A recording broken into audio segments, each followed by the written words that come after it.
আলাইহি ওয়াসাল্লামের আগমন, মূর্তি পর্যন্ত সেজদায় ঝুঁকে গেল, মায়েদেরকে দাফন করা বন্ধ হয়ে গেল। আমার নবী পাক এসে নিষেধ করে দিলেন, এটা কখনো সম্ভবপর নয়। বাবা, আমার মায়েদের আপনার দাফন করা হতো, এমন করে 70টা জীবিত মেয়েকে দাফন করা হয়েছে। বাবা, মাটিতে পুঁতে দেওয়া হয়েছে। যে পুঁতে ছিল, যার একজন আমার নবী পাকের বড় একজন সাহাবী ছিলেন, হযরতে দাহিয়া কালবি রাদিয়াল্লাহু তাআলা আনহু। এই দাহিয়া কালবি এমন একজন সাহাবী যার চেহারার রূপ ধারণ করে আল্লাহ পাকের ফেরেশতা জিবরাইল আলাইহিস সালাম নবীর কাছে আগমন করতেন। আরে এত বড় পাপী, তারপরও তার চেহারা সঙ্গে মিল জিবরাইল আমিন আসতেন। সাহাবীরা বুঝতে পারতেন না যে ইনি জিবরাইল না দাহিয়া কালবি। মনে আছে না আব্বা আমার? যাই হোক, প্রিয় নবী সাল্লাল্লাহু আলাইহি ওয়াসাল্লামের তাহলে সেজদা দেওয়ার কারণ বুঝলাম, হাত জমিনে রাখার কারণ বুঝলাম, উম্মতি উম্মতি বলে কাদার কারণ কি? উম্মতের পাগল আমার নবী, এটাই তার হাকিকাত। জোরে বলুন সুবহানাল্লাহ। আজও পর্যন্ত নবী আমাদের জন্য কাঁদছেন। আশিক যারা, তারা আমার নবীর কান্নার আওয়াজ শুনছেন, তাদের কানে বাজতেছে আমার নবীর কান্নার আওয়াজ। আমরা শুনতে পাচ্ছি না, কারণ আমরা কান থাকতো কালা, চোখ থাকতো অন্ধ। বুঝতে পেরেছেন আব্বা? আমাদের চেষ্টা করতে হবে কিভাবে এই কানকে জীবিত করব, আমরা কিভাবে চোখকে জীবিত করব। এ দেখা নয়, কোরআন শরীফের সূরা আল আরাফের 178 নাম্বার ও 79 নাম্বার আয়াতে আল্লাহ পাক বলেছেন, কোরআন শরীফে কি বলেছেন খেয়াল করেন। বিসমিল্লাহির রহমানির রহিম, মান ইয়াহদিল্লাহু ফাহুয়াল মুহতাদি ওয়া মান ইউদ্লিল ফাউলাইকা হুমুল খাসিরুন ওয়া লাকাদ যারানা লিজাহান্নামা কাসীরাম মিনাল জিন্নি ওয়াল ইনস লাহুম কুলুবুল্লাহু লা ইয়াফকাহুনা বিহা। আল্লাহ পাক তাদের মন দিয়েছে, কিন্তু মন দিয়ে চিন্তা ভাবনা করে না। হে বাবা, চোখ দিয়েছে, চোখ দিয়ে দেখে না, কান দিয়েছে, কান দিয়ে শোনে না। আল্লাহ পাক বলেছেন, আরো বলেছেন, উলাইকা কাল আনআম বাল হুম আদাল, তারা চতুষ্পদ জন্তু, তার থেকেও নিকৃষ্ট। হায় হায়, তাহলে আমরা মানুষই কবরে যাব না পশু হয়ে যাব? মানুষ হয়ে যেতে হবে। বন্ধু আমার, খুব পরিষ্কার ভাবে আমরা বুঝতে পারলাম আমাদের নবী দুনিয়ার জমিনে আগমন করেছেন। ওই নবী পাকের আগমনে সবাই আনন্দিত। এমন কি বাবা আমার দেখা গেল আব্দুল মুত্তালিব রাদিয়াল্লাহু তাআলা আনহু, আমার নবী পাকের দাদাজি, তিনি কাবার মুতাওয়াল্লি ছিলেন। হযরত আব্দুল মুত্তালিব বলেন, আমি খানায় কাবার নিকটে, হঠাৎ করে আমি দেখি খানায় কাবাটা ঝুঁকে গেছে আব্দুল্লাহ ঝুপড়ির দিকে, আর ঝোকার পরে কাবাটা এমনি করে দুলতেছি। আমি বুঝতে পারলাম আমার দাদু ভাইয়ের আগমন হয়ে গেছে। এমন সময়তে আমার খানায় কাবা, আজ কাবা মানুষ তওয়াফ করতে যায়, ওই কাবা আমার নবীর আগমনে ঝুঁকে যায়। 3 দিন ঝুঁকেছিল কাবা। কয়দিন? 3 দিন। আব্দুল মুত্তালিব গেলেন দরজার সম্মুখে, বৌমা দরজাটা খুলে দাও, আমি আমার দাদু ভাইকে কোলে নেব, আমি আমার দাদু ভাইকে দেখব। এমন সময়তে আপনার কি না, ওই দরজার তো খোলা হয় না, গায়েবী একটা আওয়াজ আসছে, আমেনা, পৃথিবীর সারজমিনে কেউ আমার হাবিবুল্লাহকে দেখতে পাবে না, কারণ পৃথিবীর সারজমিনে আমার হাবিবুল্লাহকে 3 দিন কেউ দেখতে পাবে না। আমার হাবিবুল্লাহ প্রথম দুনিয়ায় এই 3 দিন 7 আসমান জমিন আল্লাহর ফেরেশতারা আমার হাবিবের ভ্রমণ করাবে। আমার আপনার নবী দুনিয়ার জমিনে আগমন করার পর 3 দিন কেউ ওনাকে দেখতে পাইনি। এবং কি হযরত আব্দুল মুত্তালিব তিনি দরজার সম্মুখে দাঁড়িয়ে ধাক্কা দিলেন, বৌমা দরজাটা খুলে দাও না। ভিতর থেকে আওয়াজ আসছে, আব্বু গো, 3 দিন আমার সন্তানকে দুনিয়ার কোনো মানুষ দেখতে পাবে না, দুনিয়ার কোনো মানুষ দিদার করতে পারবে না।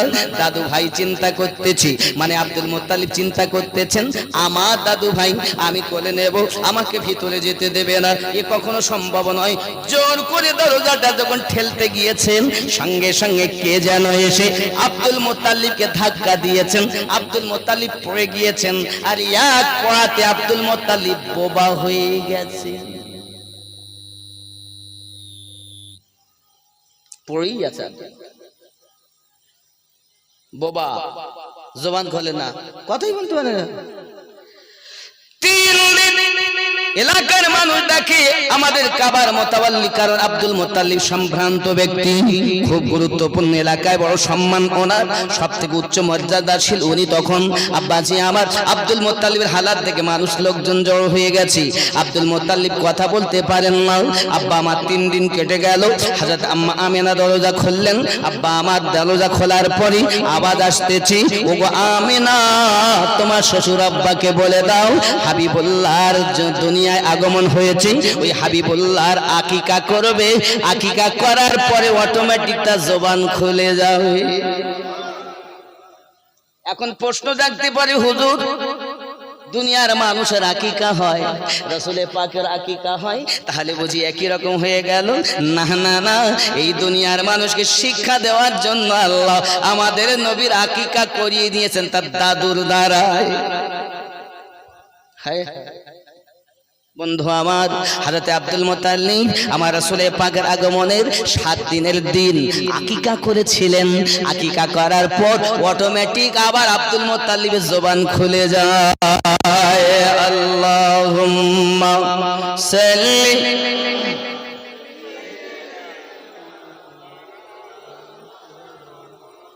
ওয়া আলা আলি সাইয়্যিদিনা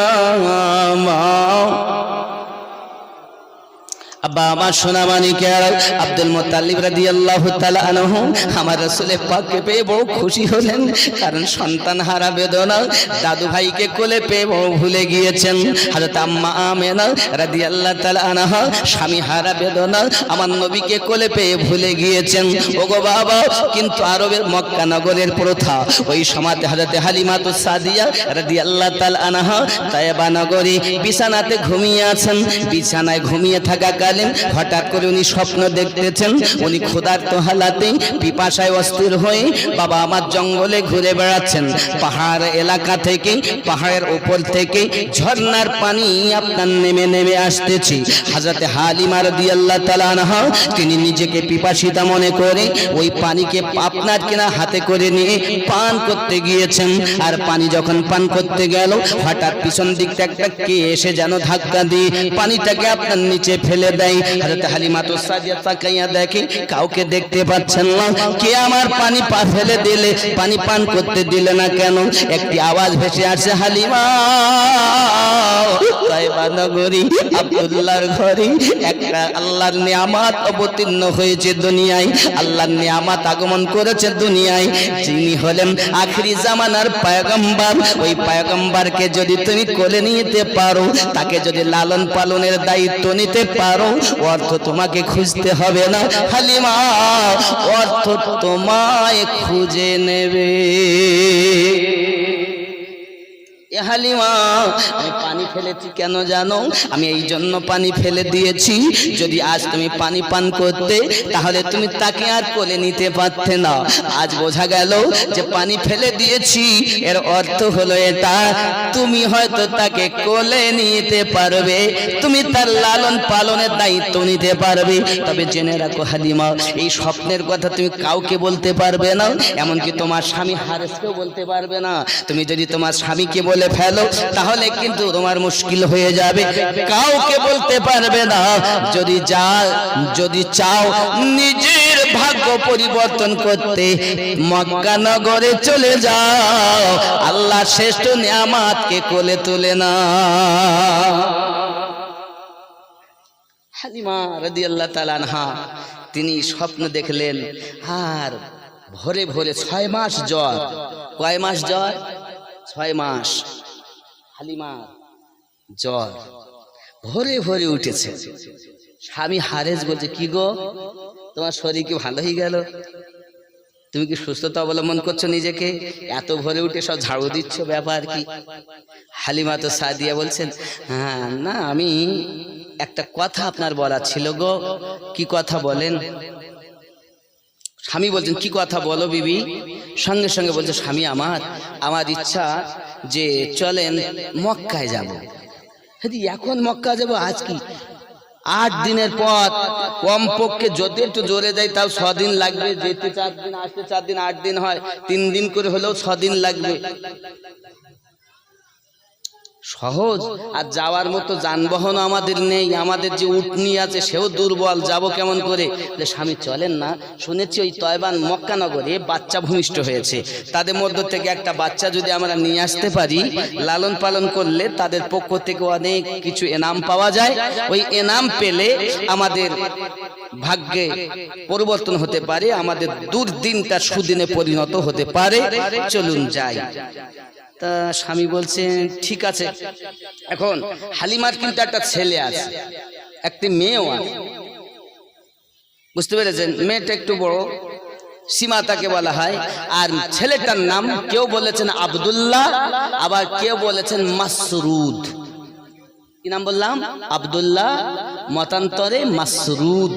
হালিমাতু সাদিয়া রাদিয়াল্লাহু তাআলা আনহা ওই বাচ্চা দুধ পান করে, তবে একটু চলাফেরা করতে পারে। হালিমাতু সাদিয়া বলছেন, এই বাচ্চা বা কোথায় রেখে যাই?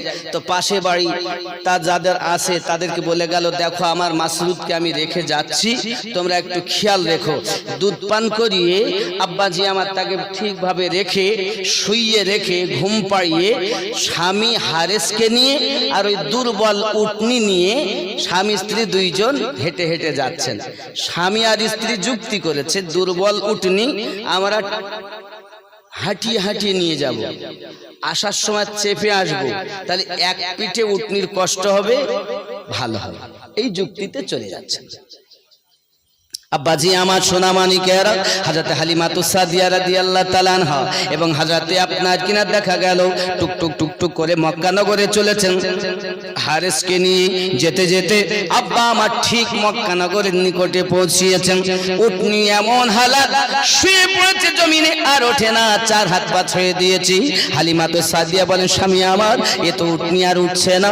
এমন সময় হারেস বলেন, ওগো আমার বিবি, তুমি চলে যাও, আমি উটনি পাহারা দেই, তুমি চলে যাও। একটা তাবু খাটিয়ে নিয়েছি, আর হারেস ওখানে উটনি পাহারা দেয়। এমন সময় হালিমাতু সাদিয়া রাদিয়াল্লাহু তাআলা আনহা তিনি টুকটুক টুকটুক করে এগিয়ে গেলেন, যাইয়া দেখেন খোঁজ করে করে ঠিক আব্দুল মুত্তালিবের বাড়িতে গেছেন। আর ওই সময় আব্দুল মুত্তালিব আমার নবী পাকের দাদাজি বাইরে বসে রয়েছেন। এমন সময় গিয়েছেন, বাবুজি আমি তয়বা নগর থেকে এসেছি, আমার নাম হলো হালিমা, শুনেছি নাকি এই বাড়িতে একটা ছোট বাচ্চা জন্ম নিয়েছে, ওই বাচ্চাটা যদি আমাকে লালন পালন করতে দিতেন আমি হালিমা বড় ভাগ্যবতী হতাম। এই জন্য আপনার কদমে আরজি জানাই, আপনার ওই বাচ্চাটাকে আমাকে লালন পালনের দায়িত্ব দেন। হযরত আব্দুল মুত্তালিব কাবা শরীফের মুতাওয়াল্লি জ্ঞানী গুণী মানুষ, তিনি হালিমাতু সাদিয়া রাদিয়াল্লাহু তাআলার দিকে দেখেন চাইয়া, তিনি হলেন দুর্বল, বাবা ভালোভাবে মাজা সোজা করতে পারেন না, গায়ের চামড়াগুলো ঢিলা হয়ে গেছে, 6 মাসের জ্বর সে হালিমা। এমন সময় চাইয়া দেখে চোখটা বন্ধ করে নিয়েছেন। আমার দাদু ভাই আল্লাহ নিয়ামত হবে, আমি সংবাদ পেয়েছি, শ্রেষ্ঠতম নিয়ামত আমার দাদু ভাই। আর এমন একজন জীর্ণ শীর্ণ রোগাক্লিষ্ট দুর্বল মহিলাকে আমি লালন পালন করতে দিব না। এই মন্তব্য উনি চোখ বন্ধ করে নিলেন।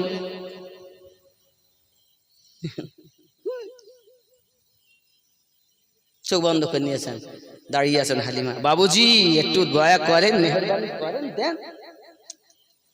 এমন সময় তিনি বলছেন, তোমার এই হালাত বাবুজি, আমি আমার নিজের জীবনের থেকে তাকে ভালোবাসবো, নিজের সন্তানের থেকে তাকে প্যার দেব বেশি। জোরে বলুন। আব্দুল মুত্তালিব দেখছেন না ছড়ো, তখন তো ঠিক আছে, যা ভিতরে হুকুম দিলেন, আমার নবী শুয়ে আছেন, শোয়ানো। হালিমা আমনা আম্মা আমার ঘরের ভিতরেই শোয়ানো আমার নবীকে। তা শোয়ানো আছে হালিমা তো সাদিয়া যখন অর্ডার পেয়ে ভিতরে ঢুকলেন, নবী শোয়ান্ত হালাতে চেহারা দেখেই হালিমা লাফ মেরে উঠেছেন। দুনিয়ায় কত বাচ্চা দেখেছি, এত সুন্দর সন্তান আমার হালিমা জীবনে চোখে দেখিনি, এত সুন্দর। আরে হবে না কেন? আমার নবী পাকের স্ত্রী আম্মা আয়েশা রাদিয়াল্লাহু তাআলা তিনি বর্ণনা করেন, আমার হাত থেকে সূচ পড়ে গেছে, সূচ, অন্ধকার রাত। এখন আমি তো সূচ কিভাবে পাবো? আলো নাই, অন্ধকার। ইতিমধ্যে আমার নবী, দয়ার নবী আমার হুজরায় আমার ঘরে প্রবেশ করেছেন। নবী পাকের চেহারায় এত জ্যোতি যে আমি অন্ধকার রাতে সূচ ওই জ্যোতিতে খুঁজে পেয়ে গেলাম। শুধু তাই নয়, ওই সূচের পিছনে ছোট ছিদ্রতে আমার হাবিবুল্লাহ চেহারার জ্যোতিতে আমি সুতো পরিয়ে নিলাম। জোরে বলো, এত সুন্দর। আর আমাদের বিবিদের যদি জিজ্ঞাসা করা হয়, গিয়ে যদি বলে আম্মা আমার আব্বা কেমন, বলো না বাবা, চারটে ছেলের মা, এখনো শান্তি পেলাম না, এখানে বিয়ে হতো না। ওই যে ঘটক, ওই আমার সবাই তো ভাই, ওর জ্বালায় আমার এখানে বিয়ে, জীবন আমার জ্বলিয়ে গেল। বলে না, বলে না। আর যদি আম্মাকে জিজ্ঞাসা করলে এই কথা, আর যদি আব্বাকে আব্বা আমার মা কেমন, আর বলিস নে, অচল অচল, ঠেলে ঠেলে চালাচ্ছে। স্বামী করে স্ত্রীর বাদ না, স্ত্রী করে স্বামীর বাদ, করে না? আপনাদের এখানে মনে করে না, সবাই ভালোবাসে। হ্যাঁ, ভালো মানুষ। ও বাবা, যে নারী স্বামীর বাড়িতে শান্তি পায় না, সে পাবে কোথায়? মা, স্বামীর বদনাম করো না মা। আমার রাসূলের জিন্দেগি এমন, আমার নবী পাকের, আমি তো বিস্তারিত জীবন বলতে পারবো না, তবে একটা ঝলক বলি। আম্মা খাদিজার সঙ্গে নবী পাকের বিবাহ হলো। বিবাহ যখন হয়েছে তখন মক্কার ধনীগণেরা খাদিজাকে বলেন, খাদিজা তোমার এত অর্থ থাকার পরও এতিম শিশুকে বিয়ে করেছো, কিভাবে স্বামীর ইজ্জত বাঁচাচ্ছেন, সম্মান বাঁচাচ্ছেন? আমার আম্মা এই ঘটনা থেকে একটু শিক্ষা নেন। ছোট্ট করে আমি উপমা দিচ্ছি, শুনুন। এমন সময় হযরত আম্মা খাদিজাতুল কুবরা রাদিয়াল্লাহু তাআলা, আমাদের বড় আম্মা, হায় হায় কি শান্তি, ওনার মাজারের কাছে আমি গিয়েছি, কি শান্তি বাবা।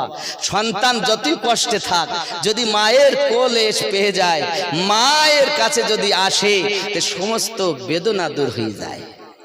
আমি মক্কা নগরে আমার বড় আম্মা আম্মা খাদিজাতুল কুবরা রাদিয়াল্লাহু তাআলার মাজারের কাছে যখন গিয়েছি, আমি বলবো না, বলতে পারবো না, কি শান্তি আমার লেগেছে বাবা। হায় হায় আল্লাহ, তোমার বান্দা বান্দীদেরকে একবার খানায় কাবার মেহমান বানিয়ে নিও। জোরে বলি আমিন, আরো জোরে বল আল্লাহুম্মা।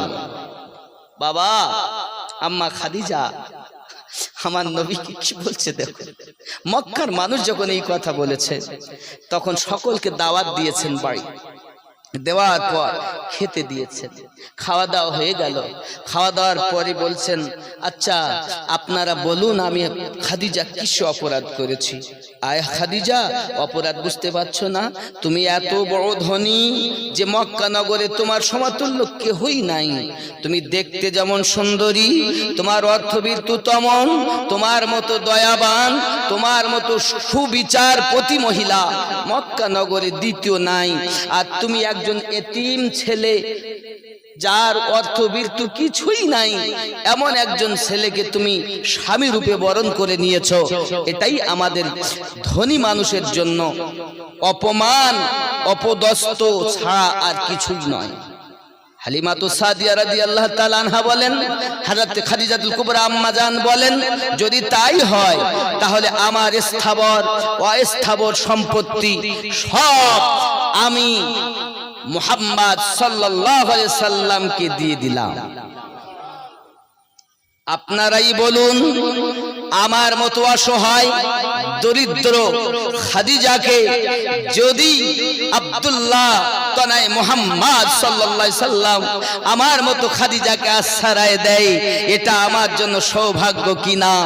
এই কথা যখন আম্মা জান বলেছেন, তখন মক্কা নগরের সব ধনীরা মুখ নিচু করে চলে গেছেন। আমার খাদিজা আম্মা রাদিয়াল্লাহু তাআলা আনহা আমার নবীর কদমে সব কুরবান করে দিয়েছে। সোনার গ্লাসে খাওয়া না খেতেন, পানি পান করতেন, সোনার চেয়ারে বসতেন।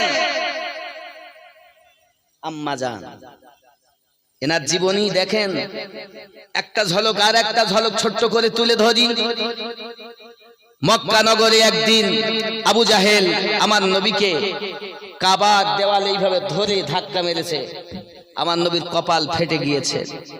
নবী পাকের কপাল মোবারক যখন ফেটে গিয়েছেন, আমার নবী টুকটুক করে বাড়ির দিকে রওনা দিয়েছেন। আপনারা যদি কখনো কাবায় যান, দেখবেন খানায় কাবা, এই খানায় কাবার পরে পাবেন মাকামে ইব্রাহিম, ইব্রাহিম আলাইহিস সালামের কদমের চিহ্ন।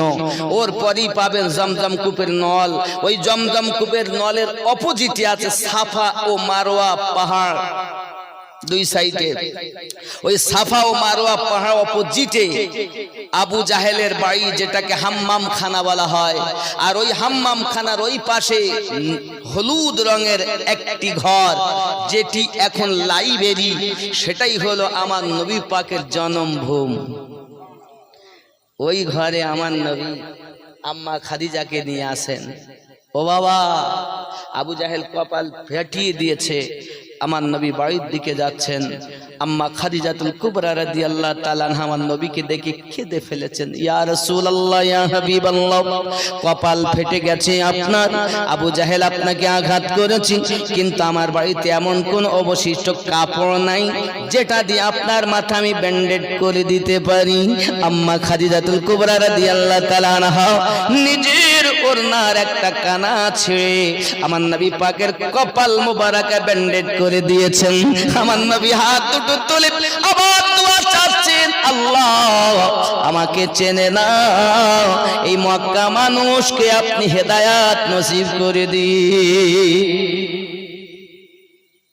উদাহরণ দিলাম এতটুকু, তাহলে স্বামীর খেদমত কেমন, স্বামীর সম্মান বাঁচিয়ে নিলেন কেমন।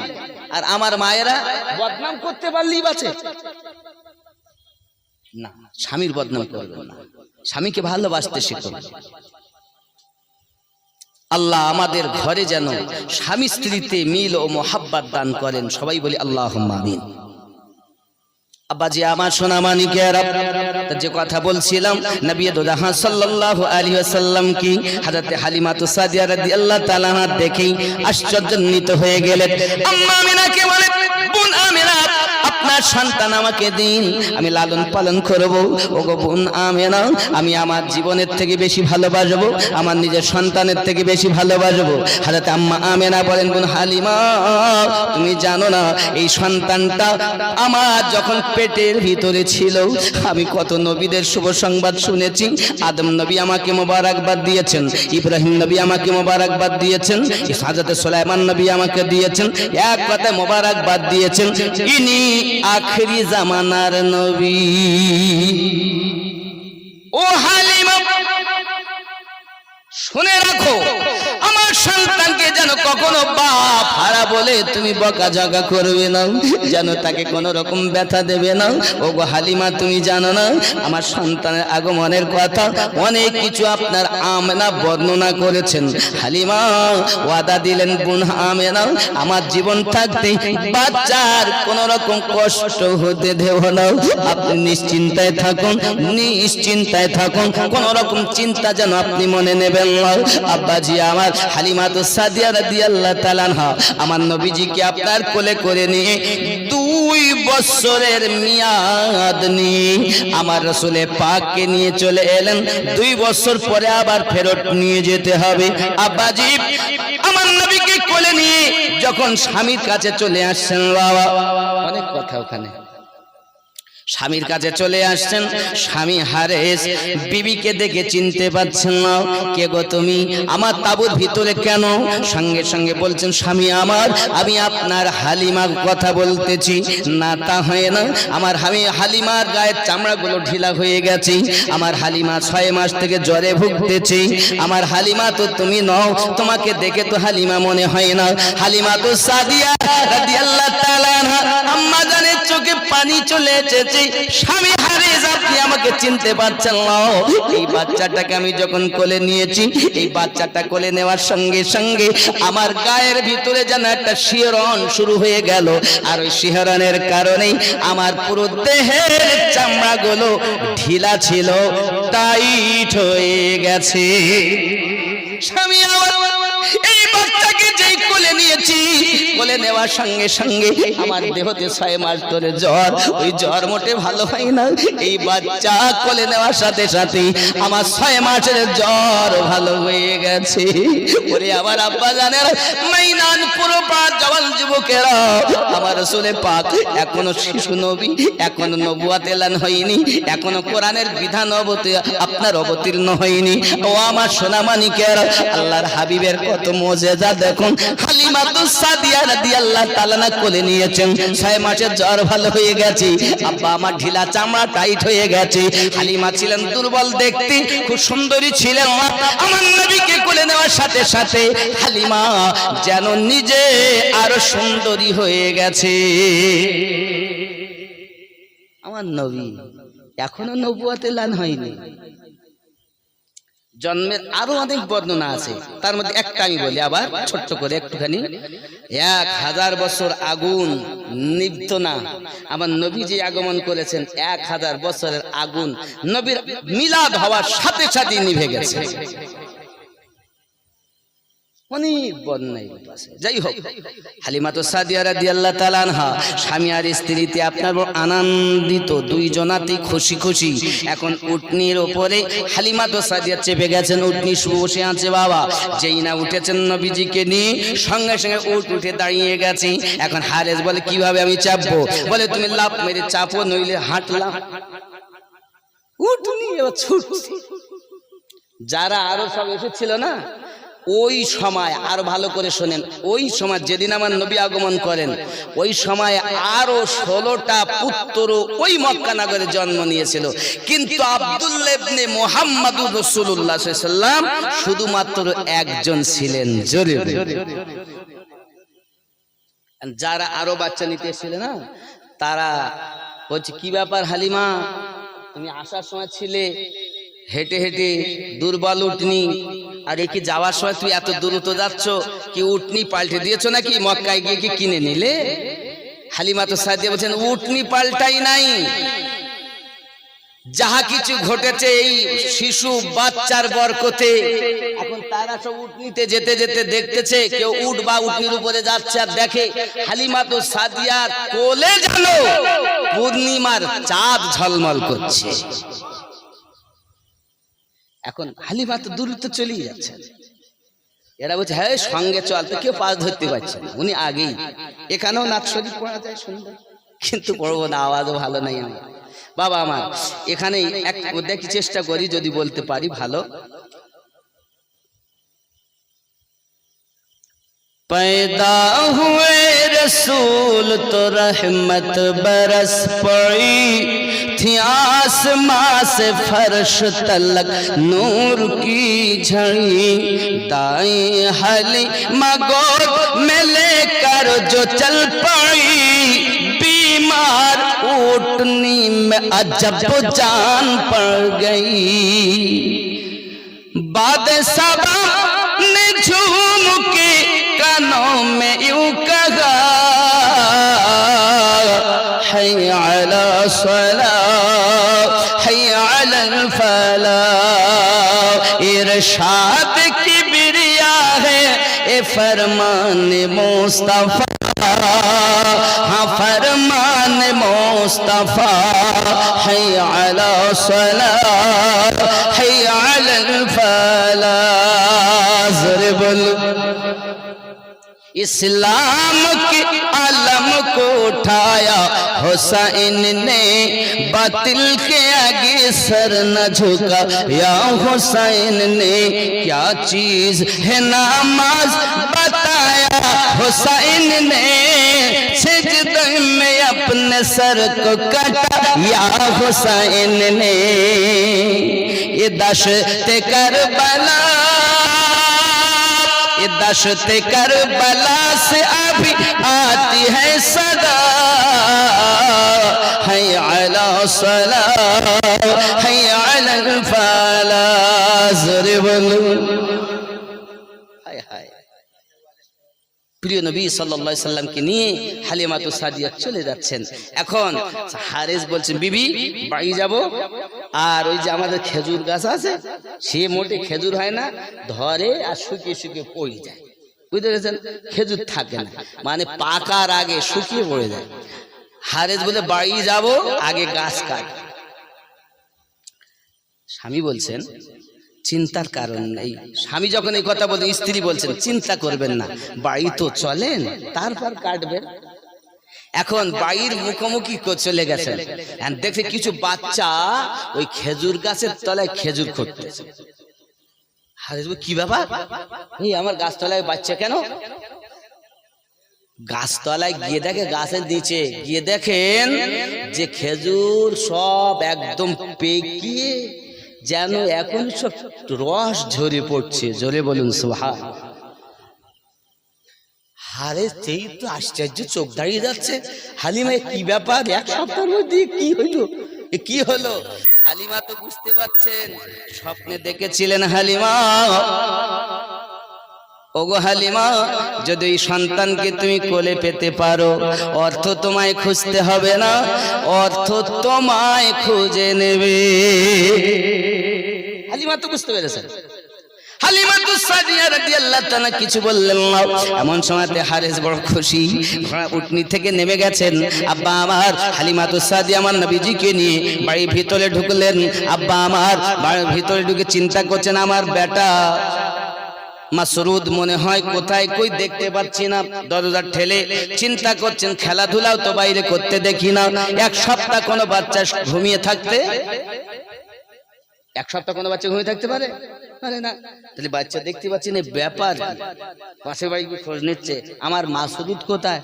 তাহলে মাসরুদ কোথায় মানে যেখানে দেখে সেখানে আছে হয়তো, দেখে আমরা তো দেখিনি। হালিমা বলে কি ব্যাপার, এক সপ্তাহ আমার সন্তান বার হয়নি, মারা গেল নাকি? আর সেটা সন্দেহ হওয়া স্বাভাবিক। এক সপ্তাহ পরে উনি আসছেন, যদি না কেউ দেখে, শুইয়ে রেখে গেছেন ঘুম পাড়িয়ে, এসে দরজা ঠেলে দেখছেন মাসরুদ ঘুমিয়ে আছে। জোরে বলে কথা বুঝতে পেরেছেন? এমন সময়তে হালিমাতুস সাদিয়া রাদিয়াল্লাহু তাআলা আনহা মাসরুদকে দেখছেন, তার গালে যেন করে দুধ গড়াচ্ছে। মাসরুদকে জিজ্ঞাসা করেন, বাবা মাসরুদ, বাবা তুমি এই কি খাচ্ছিলে? মা, আপনি তো আমাকে দুধ পান করালেন। ঘটনা এখানে আছে, হালিমাতুস সাদিয়া যখন তাঁবুর ভিতরে আমার নবীকে নিয়ে দুধ পান করাতে লেগেছিলেন, আমার নবী পাক ডান স্তনে মুখ দিয়েছিলেন, বাম স্তনে দেননি। বারবার হালিমা আমার নবীজিকে আবার ঘুরিয়ে বাম স্তনে লাগিয়েছিলেন, মুখ ফিরিয়ে নিচ্ছিলেন, আবার দিচ্ছেন, নবী মুখ ফিরিয়ে নিচ্ছেন। নবী জানাতে চাচ্ছেন, মা আমি দুনিয়াতে ভাইয়ের হক ফাঁকি দিতে আসিনি, ভাইয়ের হক বুঝিয়ে দিতে আল্লাহ আমাকে রাহমাতাল লিল আলামিন করে পাঠিয়ে দিয়েছেন। আমি আপনাদের বুঝাতে চাই বাবা, এখনো কোরআন অবতীর্ণ হয়নি। আমার নবী শিশু হালাতে হালিমাতুস সাদিয়া রাদিয়াল্লাহু তাআলা কোল মোবারকায় কোরআনের বিধান চালু করে দিয়েছে। সুবহানাল্লাহ, কোরআনের বিধান চালু হয়ে গেছে। কোরআন তো পরে অবতীর্ণ হবে। আব্বা আমার, অনেকে বলছেন নবী 40 বছরে নবী হয়েছেন। না বাবা, আমিনুদ্দিন আপনাদের মাইনান পূর্বপাড়ায় আজকে এসেছে বলে আজকে থেকে আমিনুদ্দিন নয়, ইতিপূর্বে তার জন্ম উত্তর 24 পরগনা জেলা হাসনাবাদ থানা মহিষপুকুর গ্রামে তার জন্ম হয়েছে। আল্লাহর দয়াতে, রাসূলের মায়াতে, ওলি আল্লাহর কারামে মাইনান মানুষের দাওয়াতের গরমে বলার সুযোগ হয়েছে নাকি? আজকে থেকে আমি আমিনউদ্দিন হয়নি। আমার নবী 40 বছর বয়সে নবুয়াত প্রচার করেছেন বলে নবী 40 বছরে নবী হননি। নবী যখন কিছুই ছিল না, আল্লাহর নিকটে আল্লাহ আর আমাদের নবী ছিলেন। সুবহানাল্লাহ। 40 বছরে উনি নবী হননি, উনি নবুয়াত প্রচার করেছেন। যে নবী তখন থেকে যখন আসমান জমিন চাঁদ সিতারা আজ কুরসি লৌহ কলম রাত দিন হাওয়া পানি জান্নাত জাহান্নাম, বাবা আমার Mecca Medina Iraq Iran Kuwait Turkestan Hooghly মাইনা নাই, আল্লাহর নিকটে আল্লাহ আছেন, নবী আছেন। সুবহানাল্লাহ। বোঝা গেল? জি। এখন হযরত হালিমা সাদিয়া রাদিয়াল্লাহু তাআলা আনহা খুশি খুশি, সন্তানকেও সুস্থ। বাবু তুমি দুধ কিভাবে খেতে? হালিমা সাদিয়া যে দুধ আমার নবী পান করেননি, আমার আল্লাহ কুদরতি ভাবে হালিমা সাদিয়ার ওই দুধ ফিল্টার করে মাসরুদের গালে পৌঁছিয়ে দিতেন। সুবহানাল্লাহ। কিভাবে দিতেন বুঝতে সময় লাগে না, ইন্টারনেটের যুগে। এখান থেকে যদি ওখানে যেতে পারেন, কি আল্লাহ পাকের দ্বারাই সবকিছু সম্ভব। জোরে বলুন। যদি বলেন হুজুর এ কি কখনো সম্ভব হয়? আচ্ছা আল্লাহ পারেন না? আমি একটা ছোট উপমা আপনাদের দিচ্ছি, একটা কোরআন থেকে। আচ্ছা দেখেন, সেকেন্ড সময় লাগবে না, কাজ হয়ে যাবে। আল্লাহর একজন নবীর নাম শুনেছেন, নবী সুলাইমান পয়গম্বর? শোনেননি? শুনেছেন না? অনেকে বলছে ওলি আল্লাহরও ক্ষমতা নেই। আরে বাবা, বহু ক্ষমতা, আপনাকে জানানো হয়নি তাই আপনি বোঝেন। কোরআন শরীফে সূরা আন-নামাল, সূরা আন-নামাল আয়াত নাম্বার 39, 38-39 আপনি দেখুন। আল্লাহর নবী সুলাইমান পয়গম্বর দরবারে সদস্যদের বললেন, আমাকে কেউ সাহায্য করতে পারবেন? আপনাদের মধ্যে নবী একজন, আর উনি সাহায্য চাচ্ছেন। জিন দৈত্য মানব দানব সব তার তাবে। এমনকি এমন পয়গম্বর ছিলেন, বাতাসকে যদি পূর্বে চলছে বাতাস, সুলাইমান নবী বলতেন পশ্চিমে চলো, সঙ্গে সঙ্গে বাতাস পশ্চিমে চলতে লাগতো। জোরে বলে, এত বড় পয়গম্বর তিনি। তো সুলাইমান নবী বলছেন আমাকে কেউ সাহায্য করতে পারবেন? কি সাহায্য করতে হবে? তো বলছে হুজুর আমার সাহায্য করতে হবে এটাই যে সাবা নগর থেকে বিলকিস বেগমের প্রাসাদ এখানে এনে দিতে হবে। কথা বুঝেছেন? বিলকিস বেগমের প্রাসাদ এনে দিতে হবে। তখন জিনদের মধ্যে একজন উঠে বলল, হ্যাঁ পারবো আমি। পারবে? হ্যাঁ পারবো। কত সময় নেবে? তো হুজুর আপনি যে চেয়ারে বসে আছেন, ওই চেয়ার থেকে উঠে দাঁড়ানোর সাথে সাথে, দাঁড়ানোর আগে আমি আপনার কাছে এনে দেব ওই সিংহাসন। সুলাইমান নবী বলেন এতটা সময় আমি দিতে পারবো না। কোরআন শরীফ বলো, আমি সূরা আন-নামাল আয়াত নাম্বার 39 পাঠ করছি, দেখেন। জিনদের মধ্যে একজন বলল, যার নাম ইফরিত। কোরআন শরীফ খুলুন, বিসমিল্লাহির রহমানির রহিম। ক্বালা ইফরিতুম মিনাল জিন্নি আনা আতিকা বিহি ক্বাবলা আন তাকুমা মিন মাকামিক। ওগো নবী সুলাইমান, আমি আপনার সাহায্য করতে পারবো। আর বিলকিস বেগমের প্রাসাদ, আপনি যে সিংহাসনে বসে আছেন, ওই সিংহাসন থেকে উঠতে দাঁড়ানোর আগেই প্রাসাদ হাজির হয়ে যাবে। জোরে বলুন সুবহানাল্লাহ। সুবহানাল্লাহ। যে ওখান থেকে এখানে আনলাম এতটুকু না, হাজার হাজার মাইল দূরের কথা হচ্ছে। সঙ্গে সঙ্গে নবী সুলাইমান বললেন এতটা সময় আমি দিতে পারবো না। এবং জিন বললেন ওয়া ইন্নী আলাইহি লা কাবিয়ুন আমিন, আমি এর প্রতি ক্ষমতা রাখি যে আমি এনে দিতে পারবো। তাহলে আমি বসে আছি, উঠে দাঁড়ানোর আগে যদি সিংহাসন আসে তাহলে কত সময় লাগবে? 2-5 সেকেন্ড নাকি? কিন্তু সুলাইমান নবী বলছেন আমি এতটা সময় দিতে পারবো না। তার আগে কে পারবে?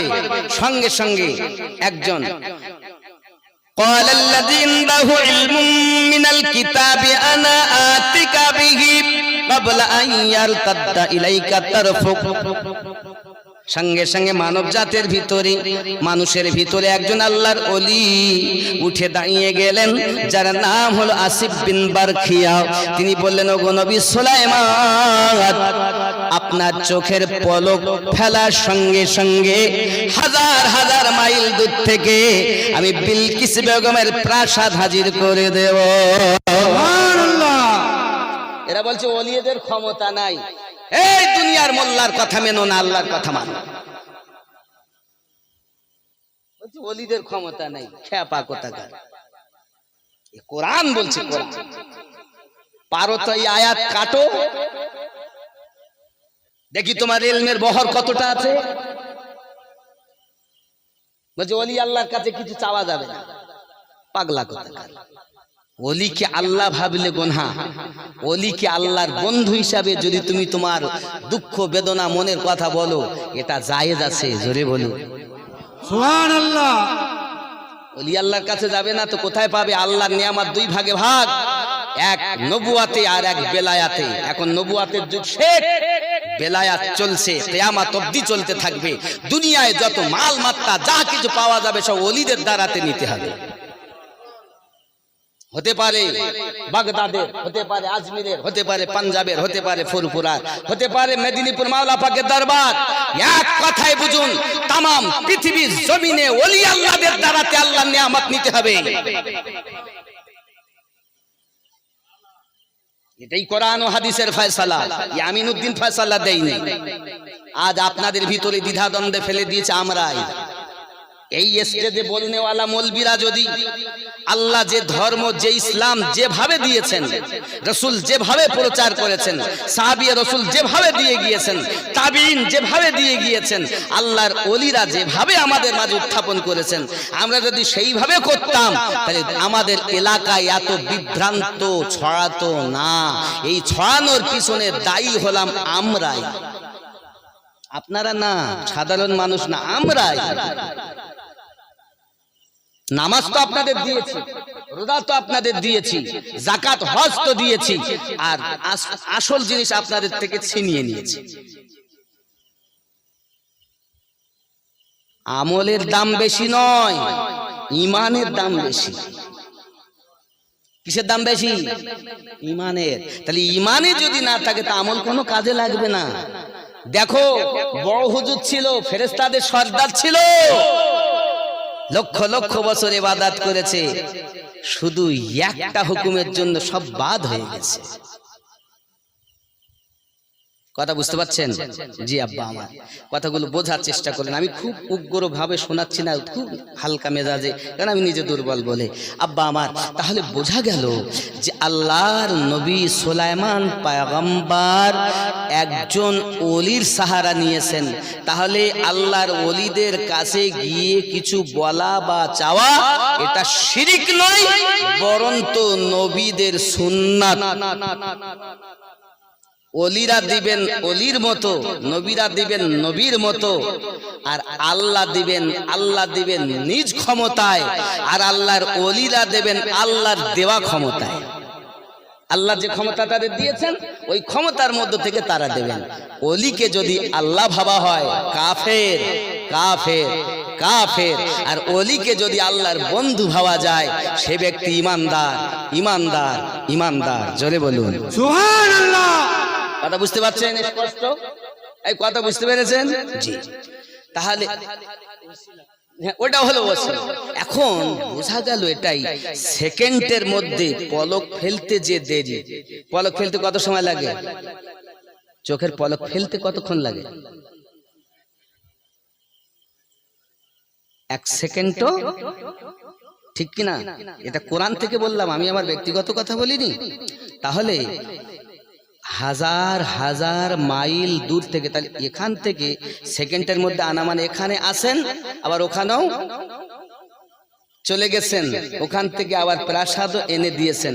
তাহলে একই মুহূর্তে এখানে ওখানে থাকতে পারে যারা আল্লাহর ওলি হলো, জোরে বলেন আল্লাহর ওলি হলো তারা। তাহলে যদি ওলিরা পারে তো নবীরা পারে না? কি অবস্থা! নবীদের কোনো ক্ষমতা নেই, আসলে পাগলার দেওয়া। এই মোল্লারা যেমন বুঝিয়েছে তেমন বুঝেছে। দোষ আপনাদের না, আমাদের দোষ। আমরা আপনাদেরকে ঠিকভাবে দিতে পারিনি।